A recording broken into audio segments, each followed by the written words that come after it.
performed at the place, which is like our second work. Mm-hmm. Uh, and then I kind of took a month off just to kind of recuperate after. Yeah. Um, and I was actually feeling extremely exhausted with dancing. Yeah. So I sort of was about to take on like a part-time contract at this bar I was working, just to take myself out of that Mm-hmm. making. I just the like last year's project just took the wind out of me.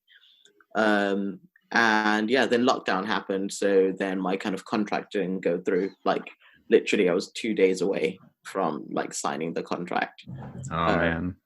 and yeah, so I was unemployed for, but still am unemployed. But rather than being furloughed, I kind of just lost my job. Yeah. Um, and yeah, and so then that kind of made me realize in that kind of process of trying to negotiate with this company that I was working for that wasn't my kind of qualified job. Mm. um I realized I was like trying to fight, be like, hey, please kind of give me a job, like, looking up what the government was saying and what they were proposing, and then relaying that back to the company I was working for, to be like, look, something is possible here. It would be great if we tried it. And they were just like, look, sorry, but no. Yeah. um, and then that kind of just forced me to be like, okay, I've got nothing. Because Maybe I should. everyone just goes into panic mode and like business just start like just offloading, you know? Yeah, I mean, it felt like a very hasty decision on their behalf, Mm. but I also think that they did what they felt they needed to in the best interest of the company rather than the individual.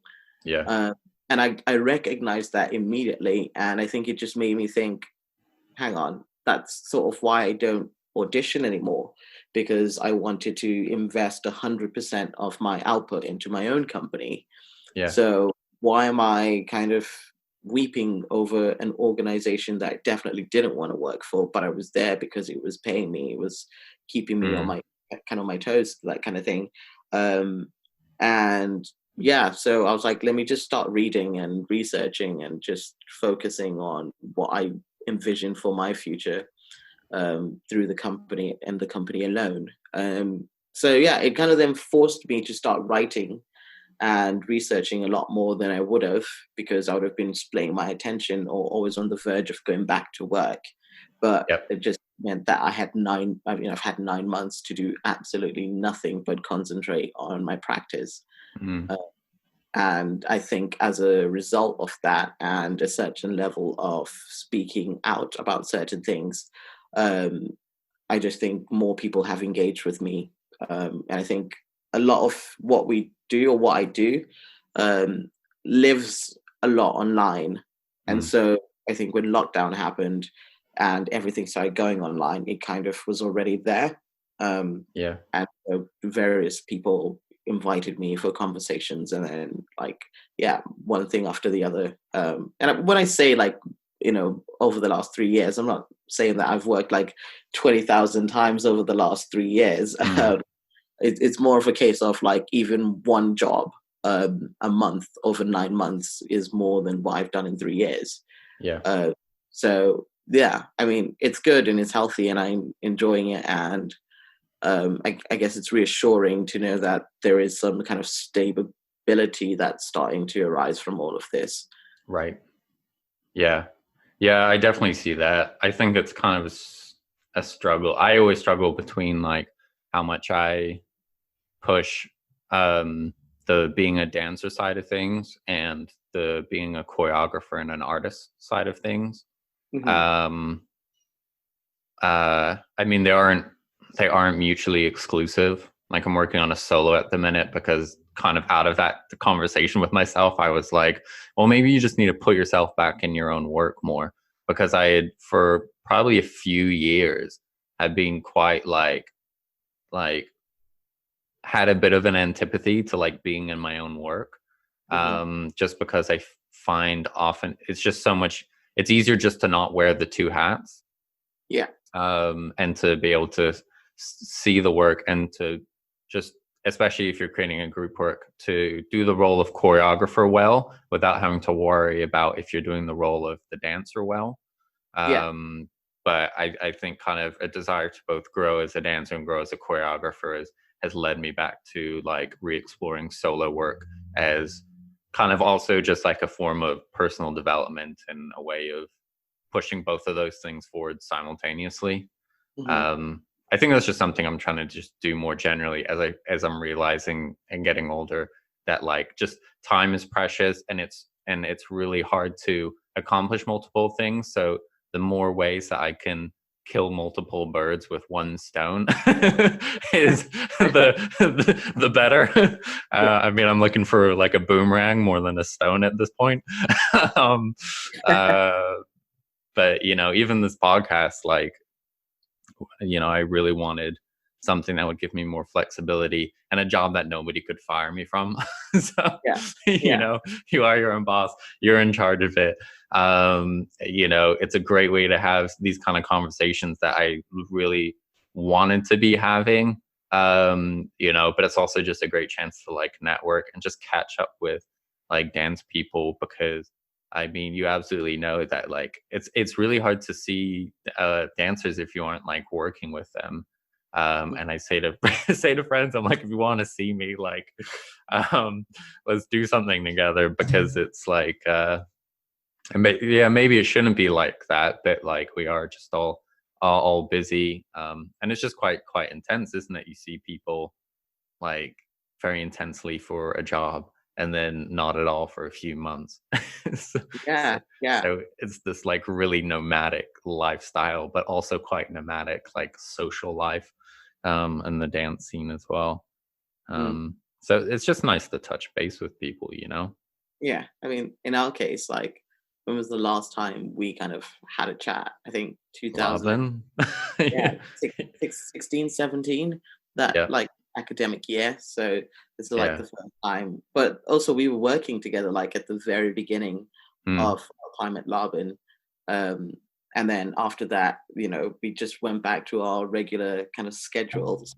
yeah. And by no amount of time, it was like, oh, it's over and move on to the next thing and the next Yeah. thing. Yeah. I mean, I think there is something there about the how dancers relate to each other.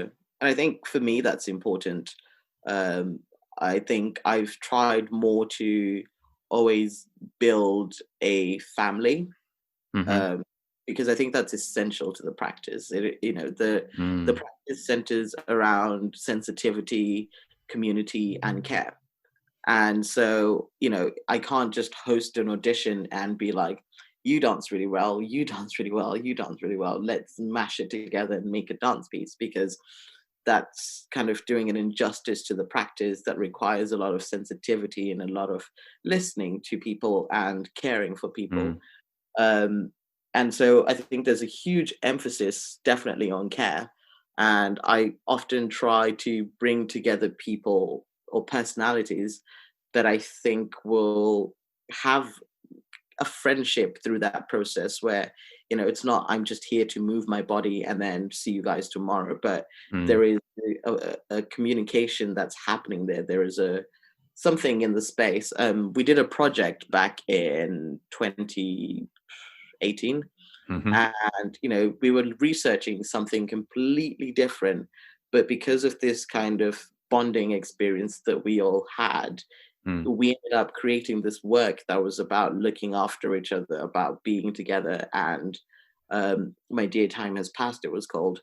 Mm. And it was a very emotional piece. And I remember watching it, and I'm literally just sat in the studio crying, because I'm just like, it's so beautiful Mm. watching the people who on Monday were completely detached from each other, and Yeah. Thursday, they're moving with so much sensitivity and so much trust within the group. Mm. um, and I think that for me kind of set a lot of things in stone for me, because I realized that it is really important for the dancers to have that connection between each other, and for me to have that connection with them in order Mm. to manifest or produce this work that needs to be And also made. you can't really rush that or fake it, you know? It's Yeah. it's not enough for dancers to just like come together for one day and then have these like intimate moments on stage. because I must say, like, having seen that piece, it's I think what you're talking about, I couldn't necessarily put my finger on it at the time, but I think that's absolutely apparent now that you say that, because I Mm. think one of the interesting things is, especially in the unison work, is the sense of there being a lot of space between the dancers. You use space very well, and but even when there is a lot of space between them, there is a sense of connectedness that goes kind of beyond just unison or togetherness. It is Mhm. really about a sense of being together. So you saying that, like, oh, that family vibe, you say that and it just like the light bulb went off in my head, and I'm just like, yes, like that's what, like that's what I saw. I think that's where a lot of, I think maybe the humanity in your work I was feeling was coming from. Mhm. Um yeah. Yeah, I mean, that's great to hear. But also, I think that there is a certain level of ambiguity about the work Mm. that is unintentional. So for Hmm. me, that is like a problem solving situation that I have to find within my own practice, within my work. How do I make it very apparent that this is what the work is? And I think that's Hmm. just development of experience and practice, of being very clear about this is what the work is and this is what I want it to be. Are those Hmm. two mutually, exclusive? And I think there is a lot of trouble for me to actually have these ideas that are abstract, that are coming from different places. I Yeah. mean, I think in particular with My Dear Time Has Passed, what came out of that was trying to look at the body as something to relate to. Mm.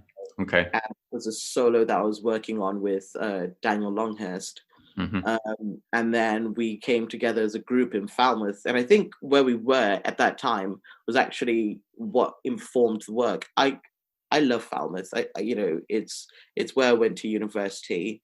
It's green. It's by the sea, and the water's blue. And I just something about that brings a sense of tranquility.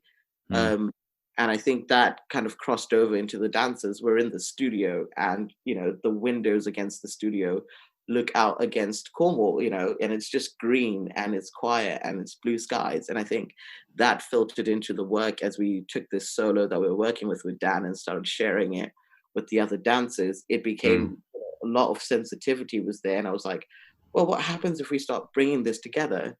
And the practice and the research was working around this group, and then all of a sudden it was like, these people actually being, they've met 2 days ago and they're being so caring and so sensitive towards each other. Mm. What happens if we expand this? um, and I think compositionally I was looking at a lot of Renaissance paintings, and I was very curious about, interested in this aspect that you can have one portrait which has multiple things happening at the same time, but Mm. together they paint one picture. And so I Yep. think that's what informed the use of space in that work in particular. It was always Mm. about these different things happening, one person looking away while two people are on the floor, like hugging or fighting. And then there's like these, someone looking into the distance, enjoying the sun. And there's just Mm. like that, the images that we were trying to articulate, and how this kind of family, these people together, don't necessarily have to be the same in order for you to get that, but there is an invisible force that ties them together. Mm. uh, and I think what you're saying about space and that kind of negotiation of it was part of the score. So one of the things in the score was balance the space, Right. which is kind of a thing that I normally talk about in terms of, you have to be, when you're improvising, you have to be, for my practice and to be specific, so it's a hypothesis, Mm. um, you have to always know what's happening in the space so that you can balance it out. Otherwise, the space becomes, off balance in the Yep. viewing of. So they can't be gaps, and dancers have to move continuously. And balancing the space also includes recognizing what the score is recognizing what's in the score that's happening in the space, and then seeing what's missing or what needs Mm-hmm. deducting.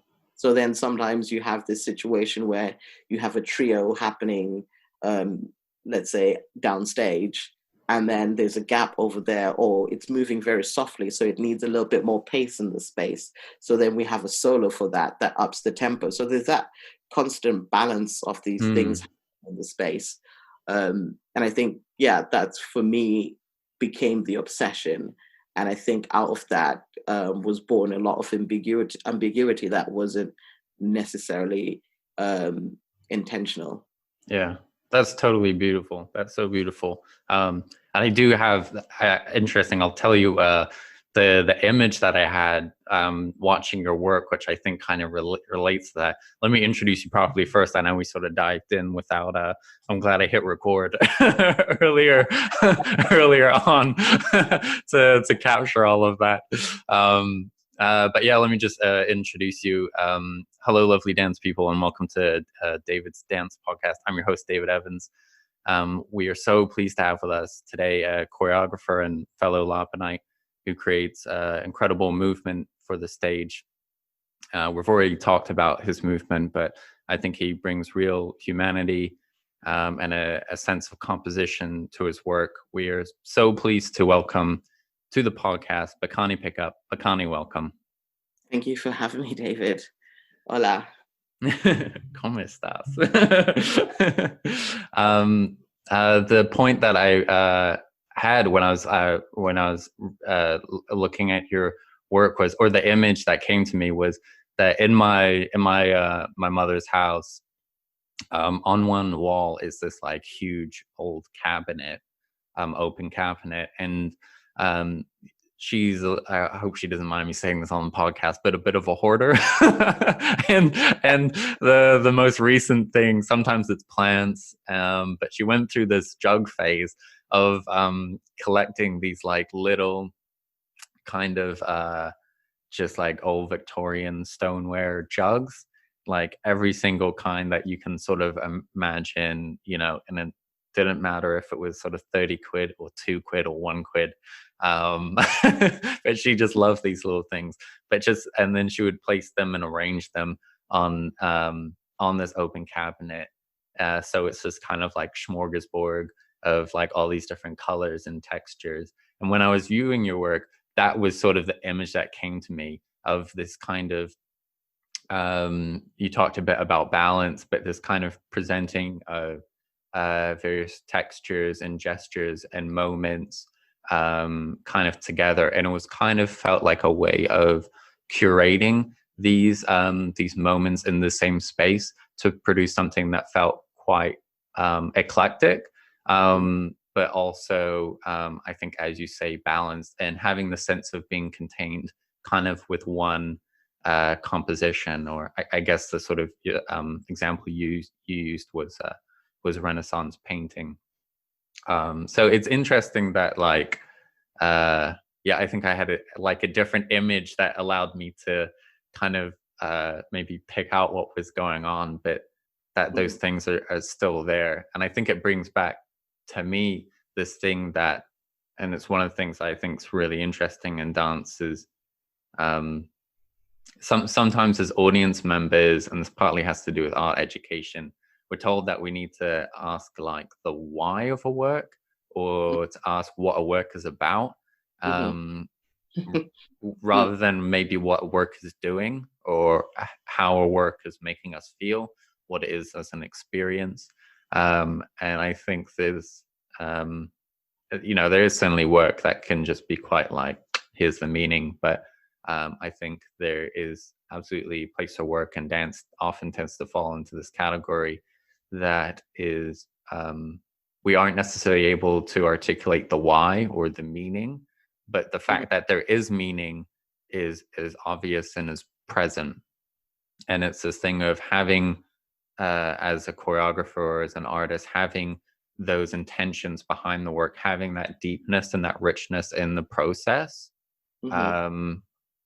always translate. And it might not articulate itself in the same way to the audience, but the sense that there is depth of practice and depth of intention is, I think, does pretty much always come across, you know. And we don't need to always understand the work to appreciate its beauty, you know. In the same way with poetry, we don't need to go, oh, I understood that to I wrapped my brain around all of that, you know. And it's a funny thing because we ask that often of art, but we don't ask that of, like, you know, everything. Like, I don't understand infinity, or the I don't understand kind of how far it really is to, like, a star. Like, you Mhm. can tell me the number, but if I Yeah, go outside, I can't really comprehend that. But it's still beautiful. So I think there's this um kind of appreciation that I just have of richness in work, and it actually helped me appreciate artwork a lot more once I stopped burdening myself with the responsibility of having to come up with meaning for it, yeah, and just appreciating that I was feeling something profound watching work. yeah. Yeah. I totally relate to that. I think I'm very interested in philosophy, Mhm. um, and I'm interested in these open-ended questions that really don't have an answer. And I guess that's kind of like a bit of a hole within my work, in that sometimes you might leave feeling like, what was it about? I don't get it. Or it might Mm. also, that kind of ambiguity might actually open a door for unwanted interpretations of the work. Mm. I remember one of my close friends, she came to see the show at the place, and she was saying that she loved the work, and was it about a car crash, I think, like people that had kind of been involved. This kind of really morbid view, because Right. she understood the concept of loss and grief within that.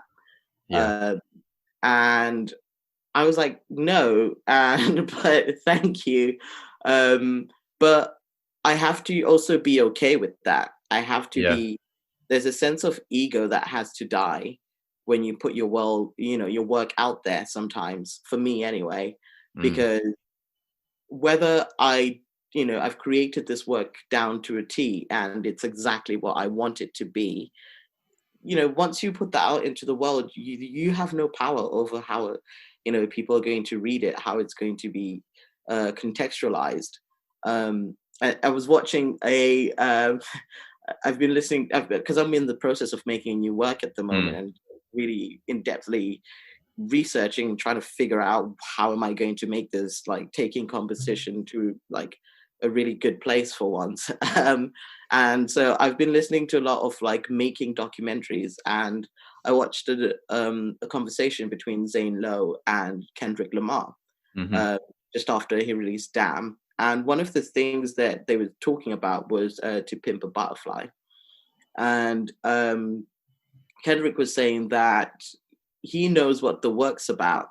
And sometimes the joy for him is watching people take ownership over that work and imagine what it could be or what it's trying to say. So they Mm. create their own relationships to the work. But he knows what it is. And I think as long as he knows, then he's okay with it. And I was like, that's it. That's what I need. Am I going to be upset that sometimes people don't get my work? Mm. This moment in time, as a young maker, young in terms of career length, I'm like, no, I really want people to get it, because then once you have a USP, it takes you someplace, because people identify that that's your work. That's what we want to get you in to teach or to commission you for. Yeah. Um, but actually, I think I have to be like, it will come with time. Those things will come with time. I Mm. have to stay true to this sense that I will make a work and people will read it differently because of how open it is. And I think that's kind of my relationship with philosophy as well. Taking this sense of openness, of looking at the way people interpret the Bible, for example. Mm. It's different ways. Some people use it as a form of spirituality, or some people use it as a literal sense. um, But I think, yeah, things like that are very open, and I think sometimes a different level of richness comes out of the work when someone else's imagination can take that foundation and run away with it, Mm, and they end up imagining something that is personal to them, and maybe like you're saying that it's not necessarily what the work's about, but what it makes you feel. And I think mm, the feeling is the most important thing, which comes back to this assembling of dancers that really are connected, that really do have a connection, like in real life as well as on stage. And that in order for that to come across to the audience, at least, then there needs to be that connection within the dancers in the first place. mm. I think it brings up like a whole host of, yeah, because I think this kind of approach, it brings up both possibility, but it brings also kind of risks, as you say. I remember I've heard two comedians talk about this, Bert Kreischer and also Dave Chappelle, Mm, about telling jokes. Um, and I think in both cases the jokes were about race, but telling a joke and then realizing that not everyone, but at least some people were laughing for the wrong reasons, mhm, and them going, oh, oh no, oh no, this isn't what I wanted, mhm. like, to them, that was why they were laughing, wasn't the joke, Yeah. wasn't the funny bit.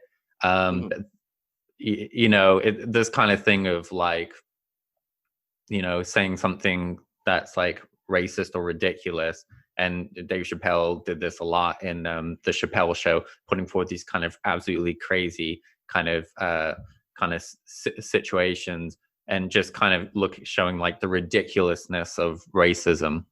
Um, but then people just laughing at the racism, and mhm. realizing that, like, being like, oh no, like I've lost control of it a little bit, and having like that reaction of, oh well, what do I do? Do I keep pushing the envelope in this way, or writing that line, or do I take that joke out because it maybe encourages wrong readings? I think this is especially true in the digital age. I think putting work out online means that our work is curated by YouTube, and it's created by Vimeo, and it's created by Instagram, both like literally in terms of how people are viewing it on their phones, and on their within the colors and the frame of the user experience of those apps and those platforms, but also within their algorithms as well, the kind of people that get to see the work as well, um, as opposed to being real life in a place where I think you maybe have a bit more, not necessarily more artistic control. I think actually a lot of that control would go to the sort of institutions. Yeah. But yeah, I think that it's certainly like an interesting conversation. I think there's pros and cons, but I think what's interesting, I think maybe a little bit of what you're getting at, especially in relation to Kendrick Lamar's comments, is that for him it's quite freeing, and it actually allows him to get on with the work of being an artist and Mhm, creating the work that is meaningful to him, without the burden of interpretation, and actually realizing that interpretation is something that people love taking ownership of, and it's a way in which people enjoy engaging with his with his music. And so why not give the people what they want, and you just focus on being an artist. I can't remember who it was, but I definitely heard a choreographer say, just like, don't worry about the critics. Like, let the critics be critics. Like, it's not up to you to worry too much about what other people think about your work. I mean, it's up to you to make the work, and mhm. you know, and just it's kind of a little bit just get on with the job at hand, Yeah. and it's kind of like, you've got an important job to do. Don't worry too much about the value of that work, or how it's going to be received. Like, get on with the job, like contribute what you want to and what you feel is inside of you and you need to contribute to the world. Yeah, um absolutely. I yeah. think also sometimes um, you have to be okay or prepared to fail, Yeah, uh, and like that's really hard. spectacularly. I mean, that's the thing, isn't it? Because Mm, we made My Dear Time Has Passed, like we premiered that last year, which doesn't even feel like last year, but we premiered that last year, and then we I made a duet that I was in. That was also kind of linked to what I was going through at the time, mhm. which was just a lot of grief. I think grief for my family and grief within my family as well. And that happened the week that we started making this duet. Um, and I think my kind of emotionality of that situation kind of took hold of what I was trying to say, but didn't feel I was brave enough to explicitly say it. So I Right. took this very, deep grief that I was feeling and kind of coated it in lots of philosophy and abstractness so that I could kind of get that message out without, or express that without necessarily saying this is what it is. Mm, Um, and I think because of that, it started leaning more towards um, also a sense of pressure that last year we made this work and it was, based on my objectives for it, it was a success. And so this year also, this one has to be. Otherwise, you've undone your entire life as an artist. You make this one bad work, and that was in the back of my mind. And I think this sense of loss kind of overtook and amplified everything that I was feeling about this work. And we performed it, and you know, everyone that I spoke to after was like, I get it. I 100% get what the work is. mm, People just talking to us after the show were like nailing it on the head. But I think then the review of it was that, it was dealing with unanswerable questions, um, and it fell flat. And I was just like, well, actually, if what you got from this work, which I didn't tell you, is that it was dealing with unanswerable questions, which was the artistic objective, mm. then it cannot, you can't fault the work if it's doing exactly what it's supposed to do. Yeah. Uh, and that was, for me, that was kind of like a bit of a misstep in what in my perception of what success is and failure is. Right. And I think I took that quite badly, actually. Mm, um not not consciously like raving about this situation, but I'd felt that I trusted my intuition to make the work that I think I need to make, mm. and kind of it being positively received, and also this new place of like, yeah, but it was meh. And I think I had to really take time to be like, some people will have that place with the work where they enjoy it or they don't enjoy it. And Yeah. that's okay. And that person that might not enjoy it sometimes might be the person reviewing the work. Mm, And I think that's just amplified a sense for me to be like, just stick with what you know, just go with trust your gut instinct. Because there is a lot of grief that I think I'm trying to communicate through my work. mm. um, and it's become a cathartic experience. I was talking to my sister, who's a counselor now. So every week when we have a phone call, she's like, That's helpful. yeah, Have a you sibling that's actually qualified to talk about it. yeah, it's been amazing. And she was talking to me, and basically, like, just as I started college, my dad, after kind of a long fight with illness, died. Mhm. And I'm it sorry. was just like a week of thinking, before I started college. And then I went through college and finished. And at the end of that, I just took a year out to reset myself. And by Um, college, you mean A levels? Is that right? yeah, yeah. Yeah. And I was just like, I just need a year out to reset myself. And I did. And then I went to Falmouth and, carried on with the rest of my life, after Mm. Falmouth met you and, now we're here. And I was talking to my sister on the phone the other day and she was like, I noticed we were talking about space to grieve and how Yeah. that intuition, you always have to follow it and allow yourself to rest. And she said to me, after your dad died, you kind of just finished college and then took a year out to process that grief. And then after that, when you went to Falmouth and as the person I know you now, is completely different.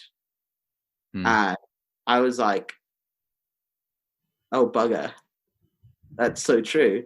I never recognized that that 1 year that I took off was me trying to find a way of releasing that grief. And it turns out that choreography became an outlet for that. Mm. And my practice and my work over the years has become a way of me communicating that grief, that sense of constant loss and fear, um, that has been reoccurring throughout my life, with people that I love very dearly. And I even remember the first solo that I made in first year. It was about the morning, that I found out that my dad had died. So it was me trying to really release that sense of suffering within myself. Mm. Um, and so taking that sense of grief and like a way of processing grief, I've come to a place now where I acknowledge that that's what my work is. It is an outlet, it is an expression. And through that kind of constant therapy of making work, um, I'm this artist that I am now, and I have to kind of be okay with that. And because of the type of work that I'm making, I can't be concerned with whether or not people are going to like it, Yeah. because in a way, there are witnesses more than anything. And Mm. that's the important thing to understand. I think it highlights the kind of absurdity of our jobs in the sense that what is demanded of us, not really demanded, we offer it up freely, but um doesn't really happen in sort of other lines of work. Not always. It sort of depends on the kind of work that someone makes, but in general, I would say that choreography and dance in general can be very vulnerable, which I think is also why the creating the family settings and the creating the context of care in the studio, as you talked about, is so important, because it's hard to get into these really vulnerable themes, topics, and states, and ways of being, without having a sense of like, hey, I'm being looked after. Mm, And if you don't sort of feel that kind of this is okay, I can just have my grief on stage and be with it. Then it's so easy to just sort of pull back, or as you talked about, maybe wrapping it in or masking it in other sort of layers or ideas or philosophy. um uh, yeah, so I think it points to the kind of just, I don't know, the courageousness of just being an artist making work, mm, um, about anything. Because even if you don't feel that your work is deals with a heavy topic like grief, it's like all work is leakage. The idea of uh in what's it called, like with nonverbals, this idea of leakage. So if you're talking to someone, whether you like it or not, your body is giving off physical signals and language that is probably contradicting or supporting what you're saying. mm. um and we always get that feeling when we're talking to someone, and you're like, oh, they want to leave, Yeah, because yeah, they're already kind of like turning to go.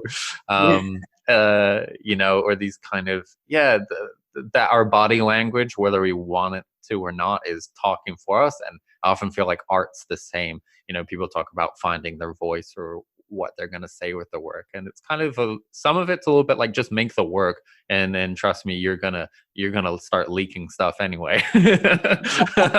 um, and it can be, I totally understand that with like with grief of sometimes just like starting a project, or at some way to like exercise or talk about grief. Like you only need to open a crack, and then suddenly you're just like, oh, actually, I had loads to say or talk about. You know, Yeah. I always Um, feel it like this with journaling. You know, where I'm just like, shall I journal? Like, I don't know. I don't have anything to say. And you start writing, and then like 10 pages later, you're like, I had a lot on my mind.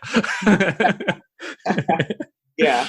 Um, I mean, it's so weird because I was like having these. I think it's important to acknowledge the the relief, the Mm, safety, the comfort that having my sister as that person to communicate these things with has allowed um, my mind also to really be aware of itself mm, in terms of what's really going on.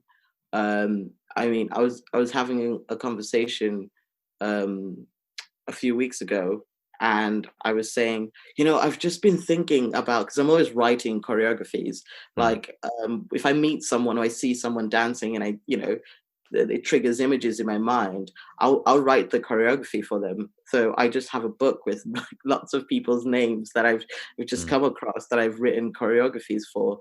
Um, What do you mean by written choreography?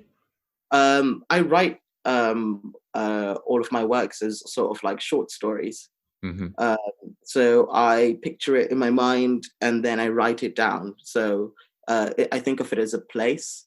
Hmm. So if I see David dancing, and the way that I'm interpreting the way that you're moving could be, let's say, quite fluid. Like, let's say, just take fluid as an example.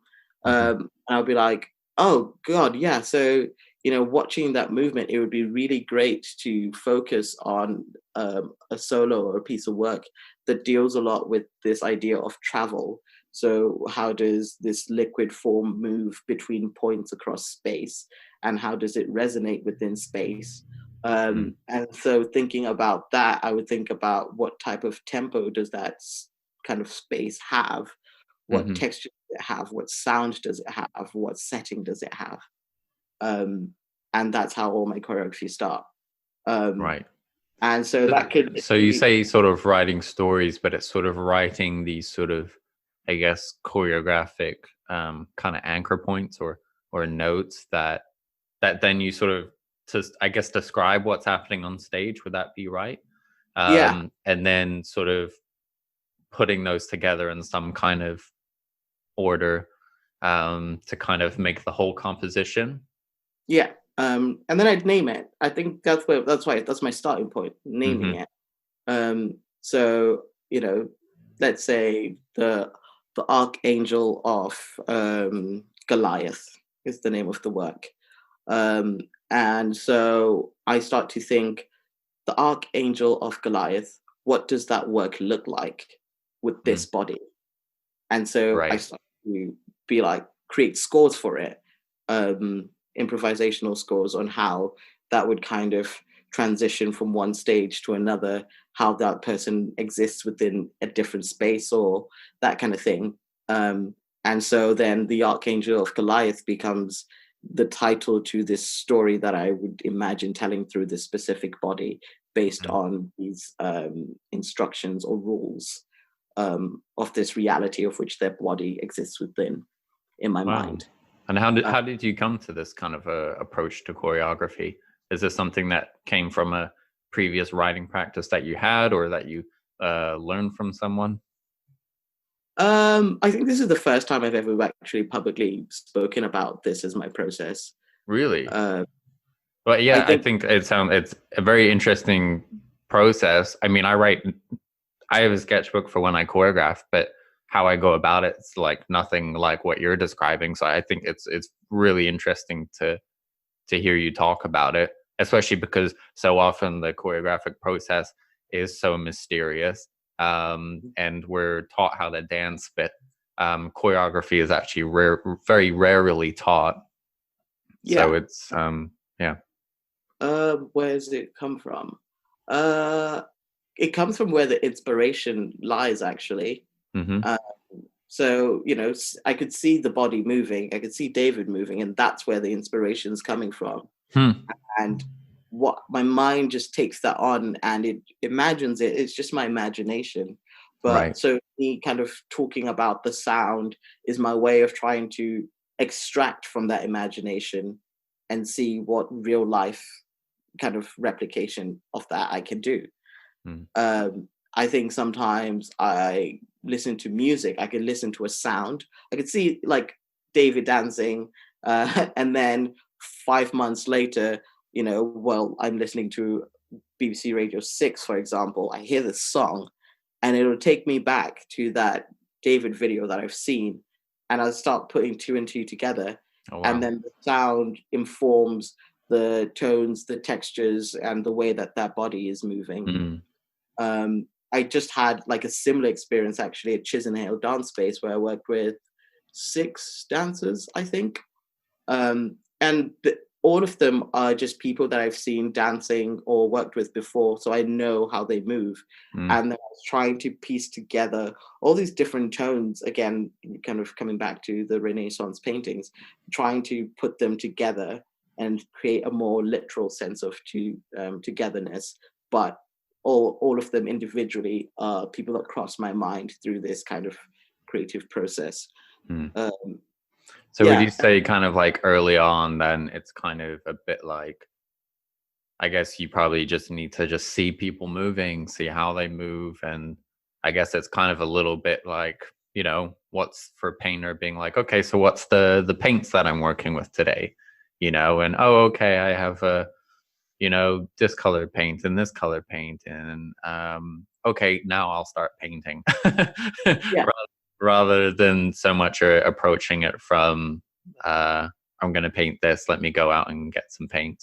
I think that's it's a really interesting, yeah, kind of way of, I guess you in part responding to the dancers as a choreographer, um, yes, but always. intelligent in the sense that you're also like just getting probably in some ways the best out of them. You're kind of getting the textures and the feelings that they're probably giving off through their dancing already, and then starting to work with that Yeah, compositioning as a choreographer. yeah. I think it's always a sense of. Um, I hope he doesn't mind me bringing this up, but I met this wonderful, wonderful dancer called Alex Henderson. Hmm. Uh, he's just graduated from the place, um, and I've seen lots of footage of him dancing, and I've had the pleasure of working with him for a workshop in early in September. Um, and just watching him move, him dance, him articulate himself. I think one of the readings that I came across during lockdown, the first lockdown, was a lot about reality warping. Mm. Um, I think it's called Doors of Perception. Okay. I can't remember who it's by. Um, and it made me think of the individual's movement as a communication of the reality of which their body lives within. Right. And and I started thinking of choreography as a form of reality warping. Right. So What, how what do you what do you mean by sort of the realities that their bodies are in So by that? when we so coming back to Alex, he has a very specific way of moving, Hmm. which I find so interesting. Like it just blows my mind watching him move because it's so personal to him. It's so unique to him. And to me, that's something about his brain and where his brain lives, Mm. communicating that physically when he's improvising. And that's a place that his mind occupies that no one else in the world or in the room can replicate, Mm. especially when he's improvising. Yeah. So for me, that's a form of existence. That's a form of reality, Yeah. um, that is personal to the individual. It reminds me of when I was at university. So I did art and philosophy, and then my philosophy dissertation was on um, like how space is modeled within the brain. Hmm. And so we touched on a lot of these ideas of movement as perception, Hmm. um, and as kind of a little bit like you're saying of kind of reality construction, but kind of there's okay. So there's let me preface this by saying that there's a tendency in the modern world, especially as we engage in more and more kind of work that's going to an office and sitting down and typing and whatnot, or working from home and doing that. Especially from academics, there's a tendency to see the body as something that carries our head from one place to another. Um, Hmm. and our head is us, and this is where the work gets done, Hmm. and this is where we're perceiving everything, and the body is just kind of like a taxi that takes us around. And so it's quite like we have quite, I think, a disembodied um, attitude towards both our body, but then also kind of perception as a result. And I'm trying to remember the name of the actual book. I will see if I can find it afterwards and drop it in the link below. But there's a fantastic book that kind of digs into this issue of actually how we can actually exist, experience, be, and not just sense, but also just perceive reality through kind of our body, kind of first, if that makes sense. Hmm. As sort of an anchor point for existence. Yeah. Yeah, which I Um, think is a great thing to return to, because it's something that we're just missing. yeah. I mean, I think for me, I've also had the privilege of growing up in Zimbabwe, um, and then you know, and now for the majority of my life living in England. Mm, And I was lucky enough to be within the Zimbabwean culture for long enough to understand certain things. And dancing and spirituality is right up there as one of the essences of our culture. Um, and I think when I look at dancing and moving and shaking, there's a sense of ritual behind it. There's a sense of richness, of connection to self, to the earth, to the universe. This kind of idea that me here is connected to an atom 400 billion light years away. mm, uh, the universe is one. And so when I'm kind of coming back to this perception of reality, I'm thinking of it as the body's way, the body as in mind, as part of that, um, communicating that connection to the rest of the universe. mm, Uh, and so when I think of it as reality warping or that kind of individual reality, I'm thinking of the body relating or being part of the universe in its own way, in its mm. yeah, in its own way, in its individual way. Um, and I think that there is something within that understanding, which is completely a hypothesis on my behalf. But it helps me think, it helps me filter and concentrate on what it is that I'm trying to say or talk about. So this Right. sense of reality warping might be completely wrong, or I might be talking to Alex and he's like, that is not what it is. But that's definitely how I'm relating to that, because then Mm, I know what I have and how to put the pieces together. It's just a form of me understanding. I think the reason I don't talk about my process that much publicly, this like really in-depth part of it, is because I know it's just jargon within my own head to make these kind of loud and many billions of thoughts kind of be a little bit more concentrated on what it is Mm, that I can comprehend about them. What is that actually saying? When I'm watching this person dancing, what am I really seeing? What am I really taking away from like their movement? mm, uh, and to just be like, okay, I'm not also going to compare all these dancers. Like, can you do what this person can do? But also just being like, these people are like completely different. They're all individuals, and that's the first and most important thing to mm, remember in the process. mm. Um, so then that allows me to also treat everyone in the way, like you're saying, that brings out their capacity to relate to my practice a lot more if I'm not generalizing as much and I'm understanding that there are things that they're going to do or that they're going to come up with that I can't comprehend.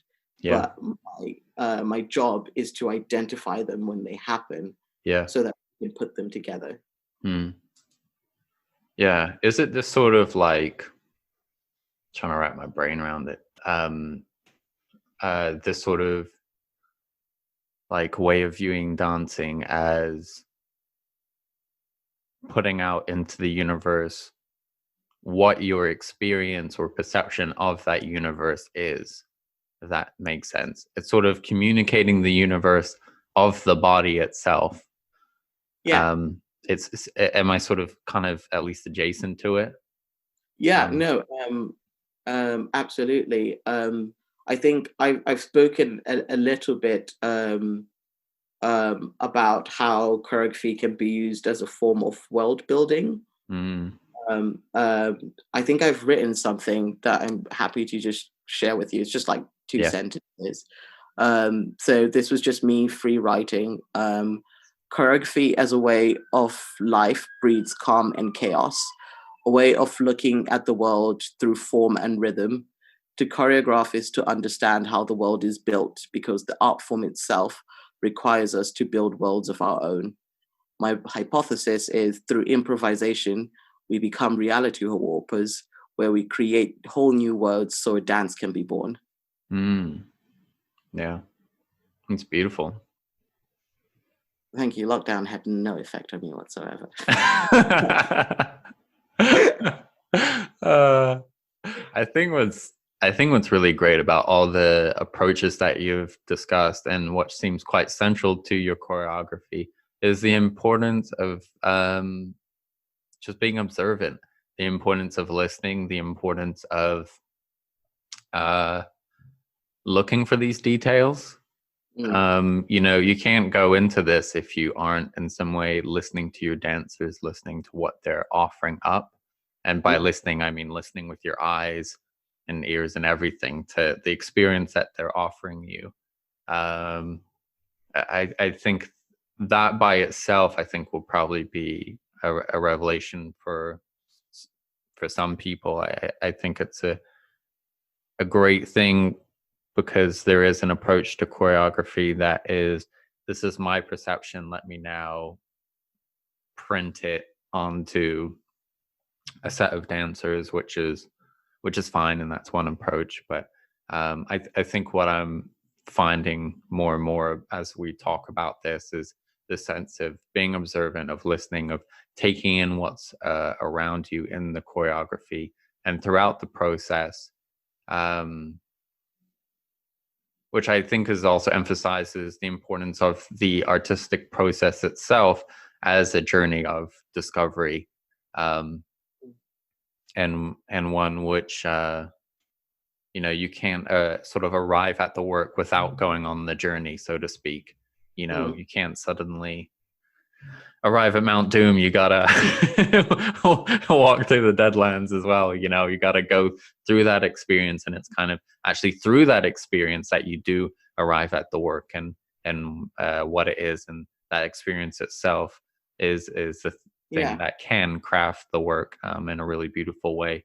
As well as you've touched on some really idiosyncratic um, ways of framing the work, which might be tools for others. But I think the key here is that you create frameworks. You know, you talked about this kind of world building, or what did you call it, reality warping, but how these things actually create frameworks through which you can take all these millions of ideas and start to, you know, bring them together, or funnel them into work in a sort of meaningful way. um Yeah. mm, I think, yeah, definitely. I think when it comes to that, it becomes more of a case of identifying, like you're saying about listening with the eyes, is that also it can be very overwhelming, yeah. I find, because I don't think that part of my brain that is always listening to people's bodies, and if the negotiation of space and patterns, I don't think that's a part of my brain that I can turn off. Mm, So being in the studio, it's really hard to be working with 6 people, for example, or even 4 people, um, and make sure that you are aware of everything happening in the space at all times. yeah. Um, it's really hard and it's exhausting, because sometimes there are things that you will miss that are really good, and Mm, sometimes the vice versa on the opposite side, you will find things that aren't necessarily working towards what the general idea is. yeah. uh, And what, but like, I think the idea of managing your space as a choreographer is an interesting one. What sort of things, besides maybe what we've touched on already, are you trying to just be aware of when you're in the space that you think are like important things? responses, I Ups and think, answers? yeah, we always work with scores. um, and sometimes what happens is I'll write a score that's got 12 things in it, and I'll share that with the dancers, um, and just watch. And when I sit back and watch, I see how different people might be really going somewhere with the score, and Mm, then how other people might be really struggling. And I wrote a manifesto when I was like in second year for my own personal sake, and one of the things in my manifesto is that there's no such thing as a bad dancer, only bad choreography. And that that for me is a way of just saying I have to take responsibility yeah. for the composition. And that's true, and I think that's true. There's no such thing as a bad dancer, especially in our profession. I don't think that such a thing exists. And it's all about the coordination, the composition of movement. That's all it is. Mm, uh, and that's what we get judged on, the choreography, not the dancing. um, and so because of that, I always emphasize the fact that I have to really attend to people when they're struggling and mm, find solutions with them, rather than deem it as a failure just because half of the group gets it and the other half doesn't. And yeah. sometimes what that requires is for me to then really watch that person and read their movement, annotate their movement, and then personally create a score for them that brings out the best of Mm, what they already have.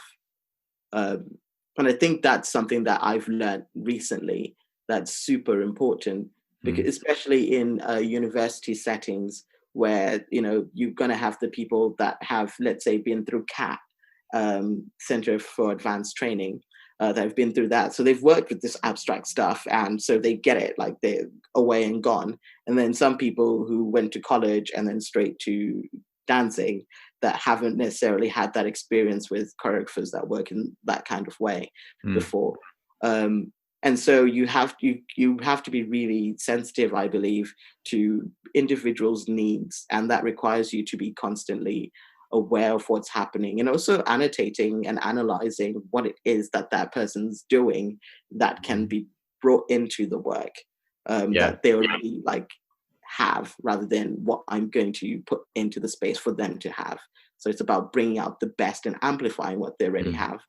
And I think that's what my Dear Time Has Passed was kind of mostly trying to do. It was about what the individuals bring into the work, because you change the whole cast around and the work changes completely. Yeah. um it becomes a completely different piece. So it's important that that individualism is part of the process, is part of the work. Each Mm. player is a key part. And as a coach or a manager, football kind of terminology, it's always up to you to create an environment that each individual can thrive in. Mm. Yeah, I think it's just practically, I think it's a really um it's an interesting thing to kind of manage. I think, like, in my own work, when I'm given material that's maybe slightly outside of, like, I just try to have like a maybe a 10-minute rule, or just put a time limit on things. Like, I think it's good to push dancers in some ways, or hey, we're going to try something new that might be, outside of your comfort zone, like technically. Mm. I might take a few goes, and like we'll give it a go. But then if it isn't working, we're not getting there, then sort of going, okay, we're going to change that. But the important thing is, like, trying to communicate to the dancers that, like, it's not a failure that I'm changing it. Like, that going like, hey, I'd actually rather give you something that you can perform with confidence and perform well, rather than something that's going to like give you kind of anxiety on stage, or it's going to be a sticking point. And so actually that's why we're adapting it, not Yeah. because you've failed at this move and I'm having to adapt it because you can't do it, but rather, like, I'm just like, no, I want the choreography to work for everybody. And this move isn't right for this choreography because it's not right for these dancers. So Yeah. it's, yeah, sometimes I push and pull, and other times I push them in an area and they do eventually get it, and it's like, great, I'm glad I kind of push that a little bit more. They feel like they've grown, and some maybe a new technique or new thing to take away. So yeah, I think practically it's yeah, I think a lot of it's just about how you frame it with the dancers, as you've kind of Yeah. talked about. Mm, I think, yeah, definitely something that is really important. And, I've been trying to put my finger on it, in the sense of like, why am I where I am, yeah. and why I think the way I do, and take responsibility in the way that I do, um, good or bad, um, is the amount of trust that my mother gives me. Mm, And I haven't necessarily always recognized that that's why I am the way I am, up until recently, because these phone calls with my sister are doing wonders. thanks, um, sis. but no, the trust, it allows you to it allows me to trust myself, because Mm, my mother trusts me. And if I make a decision, I very rarely second guess it, because that sense of trusting my own intuition has been placed there from a mm, very young age. My mom's only rule is don't get hurt and don't do stupid things, which as a survival skill is obvious, right? So it means that a lot of the time I'm off doing these things. When I told my mom I wanted to be a choreographer and I wanted to go to Falmouth University, she didn't know anything about choreography. She doesn't know what kind of choreographers' careers mm, are like, the job prospects and stuff, or what Falmouth was like. This was like 400, 300 miles away. yeah. But she trusted me in knowing what I believed was best for me. Mm, And so I took that, head on, and I'm so grateful that she allowed me to do that. In another way, if she didn't trust me, she might have been like, maybe go here, or maybe apply to a conservatoire, or do this. If there was that kind of certain element, then it wouldn't have allowed me to really feel like I was there because I needed to be there, and that I could be there, and that I had the freedom to be there. mm, And so when I go in the studio, the most important thing always is to build trust with the dancers. yeah. Dancers who, I keep saying dancers, they're people, the first and foremost. So Mm, it's about these connections with people, that I need them to trust me and I need to trust them, because it's yeah. improvisational work. I give the score into the space, and it's up to them how they move or respond to it. Um, and that requires an immense amount of trust, because as choreographer, the work is never in my hands. Mm. It's always in the dancer's hands. Yeah. And that would never work with, when I was sat there watching My Dear Time Has Passed for the last 9 minutes of the work, it's improvisation. And so Wow. I'm watching it for the first time as well. I mean, Yeah. I know some of the things that will pop up, of course, Yeah. but the order in which these things come and what's happening and when it happens and if the space is being balanced, or if they're Mm. using that bit that we added in the score just this morning or whatever, Yeah. I never know, but I trust them. Mm. And that sense of trust creates a room for freedom, Yeah. because if you don't feel like there is a place for you to be ridiculed or always be told that you're going wrong, Yeah. then you embrace these opportunities to express yourself, and you trust yourself as well to really go somewhere with it. Yeah. And so I think that that's kind of the foundation of the practice, is like Mm. creating a sense of trust. Yeah, because it empowers the dancers ultimately to throw themselves fully into the work, and uh, especially when you're creating work with um, sort of emotional content behind it and with a certain clarity. It's if you don't have that commitment, it's just apparent and obvious, and it's like, why are we making this work anyway? Mhm. Um, and I could absolutely see that in the work that you create, the commitment of the dancers to what they were doing, and in a way that wasn't just about focus, because sometimes I see dancing on stage and it's really intense in focus or feeling, this kind of like kind of Yeah. this stuff where this which has a place, but sometimes I can find contemporary really exhausting to look at, and I feel like it's kind of there's an intensity and a focus, but not necessarily clarity or clarity of intention. And I Mhm. think what's beautiful about your work is that it's very easy, in the sense of like being very um the dancers look comfortable with themselves on stage, but there's also this real clarity in what they're doing. Kind of, it feels just like you're watching someone just working alone in a workshop, and they're kind of just, they're at ease, but they know exactly what they're building. Yeah. Uh, And that's kind of like the sensations that, yeah, I really had watching your work. uh, um yeah, that's great to hear. And it's important that it's seen in a really relaxed manner, because I remember sending them the score, be like, okay, this is the score for the performance, and I think it had like 70 things on it, mm, uh, which they constantly have to not only go through this checklist of things within themselves, but in order to balance the space, they have to be aware what everyone else is doing as yeah. well, in order, Mm, because all these things are part of a palette that is necessary to building this portrait. So it's like, oh, okay, Darren's over there doing the jumpy thing where he's just jumping on the spot. So yeah. I'm going to juxtaposition that and do my kind of slower solo, that moves really smoothly as a contrast to that.